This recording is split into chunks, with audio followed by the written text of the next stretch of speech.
Tek postimi I fundit që ka bërë, ka thënë që e ardhmja është e përcaktuar. Si është e përcaktuar? Kush e përcaktoi të ardhmen tonë? Ligjet e fizikës. Ligjet e fizikës normalisht tipi I bashkëveprimit të çdo lloji objekti në natyrë. Ky tip I bashkëveprimit quhet konstante fizike, ligje fizike e të tjera.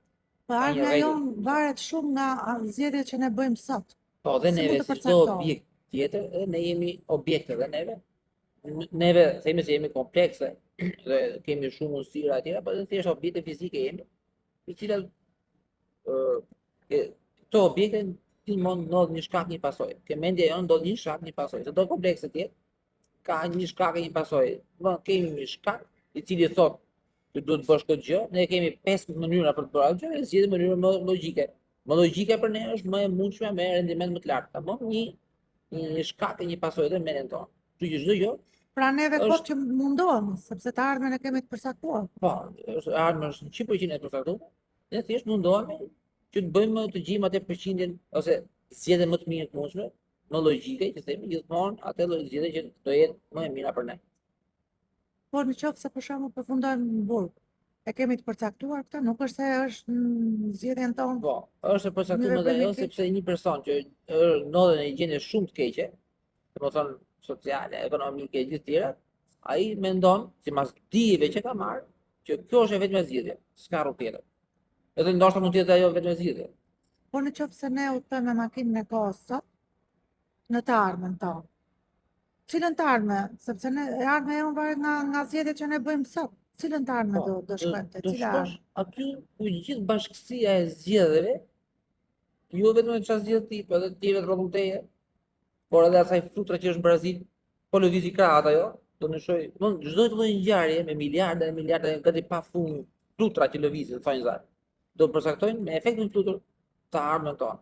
Dhe ajo është përfundimi I gjithë asaj që ndodh sot, domethënë. Por neve ta zëm shkojmë në të ardhmen, takojmë veten tonë dhe shohim për shembull që kemi bërë një zgjedhje të gabuar, dhe kthehemi prapë në të tashmen dhe e ndryshojmë. Pra nëse u shpik makina kohës, atëherë e ardhmja do komplikohet më shumë në këtë prizëm domosdoshmë.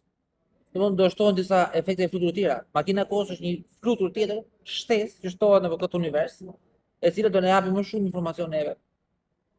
Jo nga e tashme, do japë nga e ardhmja, do japë nga kalumja, dhe domosdoshmë gjithmonë ne do reagojmë nga kjo, edhe do ndryshojmë në formë tjetër të ardhmen. Domethënë thjesht ne prapë ndryshojmë sipas informacioneve që marrim, qoftë nga e tashme, qoftë nga makina kohës.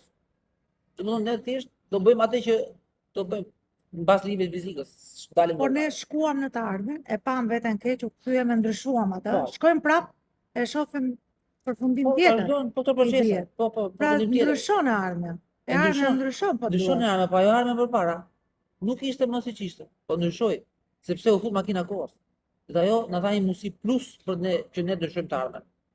Po ne prapë të bëjmë atë që do bënim. Ne jemi të detyruar, thonë sa ti të shkoshim në makinë kohë, në të ardhmen, shinim atë, të kthenim brapa dhe të ndryshonim prapë. Fiks siç është parashikoj. Pra nuk është diçka mbinatyrshme që na ka përcaktuar ne të ardhmen.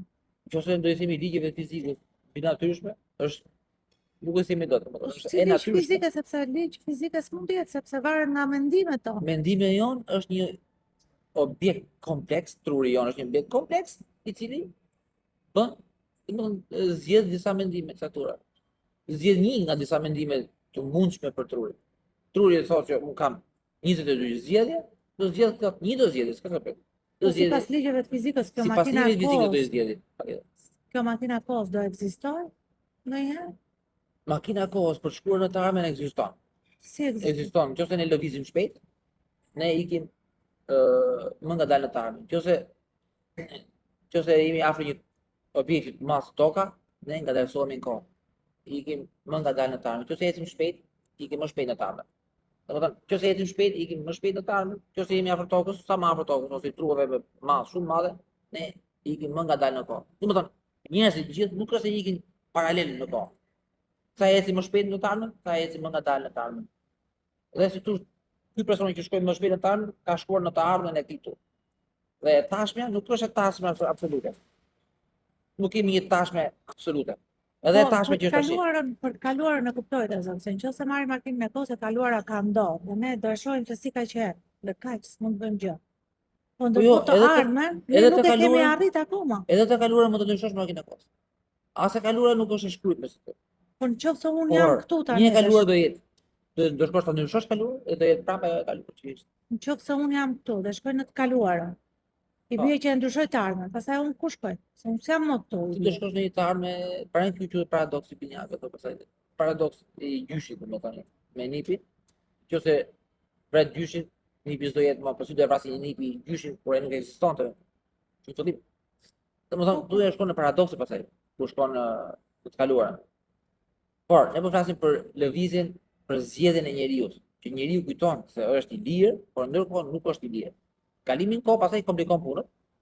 Nuk shkojnë në paradokse që themi neve, nëse ne do të qymë kohën lineare, jo paralele ose loop, kohore etj. Po ndoshta ke makina kohës mund të shkoj, por s'mund ndryshoj asgjë. Nuk jetë kjo? Nëse shkon makina kohës ndryshon. Sepse do mendosh ndryshe. Do mendosh ndryshe, do ndërveprosh me objektet e tjera, me njerëzit e tjera, do ndryshojnë gjërat. Absolut. Patjetër, çto një fytyrë plus. Mendon që në të ardhmen njerëzit do kenë mundësi ta bëjnë këtë gjë? Sipas ligjeve të fizikës, Si mund po të ndodhi? vizitës mund të ndodhi, po. Ndodhi. Mundësitë e njeriu janë pafundme, është praktikisht zot kupton në natyrë. Bëj çdo gjë. Çdo gjë. Për te imagjinatës fantazisë tonë. Fantazia jonë është shumë mbrapa dijeve tona që kemi sot, po gjithë njeriu mund të bëjë çdo gjë. Kështu që njeriu kujton se është i lirë, se ka disa zgjedhje, por realisht ato zgjedhje është i detyruar të zgjedhë një nga ato. Detyruar nga e tashme. Unë kam disa zgjedhje, edhe nuk do zgjedh që të haj bukë. Do zgjedh një gjë tjetër. Normalisht njeriu do zgjedhë tante bukë. Por duke qenë se ai mendon se është i lirë, do thotë, jo, unë nuk do zgjedh haj bukë, do bëj gjë tjetër. Por gjithmonë se ai mendonte të thotë vetes se është i lirë. Dhe ky është një hall i njeriu që vjen nga kaluara edhe ky. Pra njeriu është detyruar si thotë të zgjedhë këtë tjetër, jo bukën. Sepse do që ai të mendojë se është i lirë. Është një hall i njeriu, një shkak. I njeriu do di a është i lirë apo jo. Dhe ai zgjedh këtë. Po prap, këtë zgjodhi sepse ai do të dinte që është i lirë apo jo. I detyruar është prap ta zgjedh. Edhe pastaj prap do hajë bukën, a? Po pa, do bëhet zgjedhjen e bukës, s'do të di. Ose njeriu do të jetë i lirë, kujton se është i lirë, por në atë ignorancën e vet, ai është i lirë. Po ta shohësh gjerësisht, ai nuk është i lirë, ai njeriu do bëj gjithmonë fiks atë që është programuar bëj në natyra, nga ligjet e fizikës. Mund të del fëmia nga shkolla në orën 11 diçka. Se jam i lirë, mund të marrë se s'bëhet fëmia nga shkolla. Në detyruar. Do eci në rrugë, deri makinë përpara. Deri makinë përpara, unë do të frenoj, nuk kam çfarë bëj. Do janë zgjidhjet e rënda, por ne kujtojmë se jemi të lirë ka të lehta. Do e pim kafen tash apo pim pak më vonë. Po prapë ti mendosh, do pish tash, shef, zgjedhën me disi se ke rrollu. Jo se pi tash do pish. Do zgjedhësh, atë që do zgjedhësh është më mirë apo? Nuk je i lirë absolutisht fare. Thjesht jemi një objekt. Objekt si është celulari, si është gota e kafes aty e kaq. Thjesht i bindemi lidhje fizike. Jemi çimo kompleks ato po. Por është se nuk dalim dot nga kompleksiteti jonë, të dalim nga ligjet e fizikës. Komplikohu sa dush, je komplikuar me natyrën. Në një kafaz. Si ajo kafsha e vogël kafaz kavja, i ka dhënë gjithë rrugë zgjidhje, shkoj nga doj, pa kafaz është prapë. Edhe neve. Nga ajo guri, jemi komplikuar më shumë, më shumë mundësira e zgjedhje, po prapë je me ligjet e fizikës. Je komplet si një objekt. Në rast se kur fut makinën e kohës në lojë, atëherë krijon disa të ardhme, disa të kaluara. Por edhe këto të ardhme dhe apo kaluara janë të përcaktuara. Do kemi aq të ardhme ose aq të kaluara sa ne kemi shkuar në kaluarën ose në të ardhmen. Koha bëhet komplekse në këtë radhë. Dhe teoritë e kohës janë shumë komplekse sa ne mund të themi që nga gjithë të ardhme do të ekzistojë vetëm njëra, nga gjithë ato të kaluara që formohen do të ekzistojë vetëm njëra, ose mund të ekzistojnë paralel gjitha. Gjitha këto rrugët e të ardhme dhe të kaluara. Dhe e ardhme e kaluara, koha do bëhet si vend në hapësirë. Varet në cilën kohë je, varet se në cilën të ardhmet je. Siç je në një vend këtu, ose jam atje ose atje, në hapësirë, do bëhet edhe koha e mundshme për të qenë on këtë kohë, on në atë kohë. Nuk e pëlqej këtë kohë me lustra, do shkojmë në një kohë me paqe, për shembull.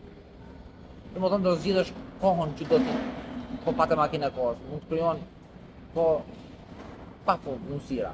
Në të ardhmen do ikë ai koncepti i një të ardhme ose një të kaluare. Makina e kohës mund të bëjë çuditëra këta. Por pa makinë kohë, ne kemi vetëm një të ardhme dhe një të kaluar. S'ka vetë. Përcaktuar 100%.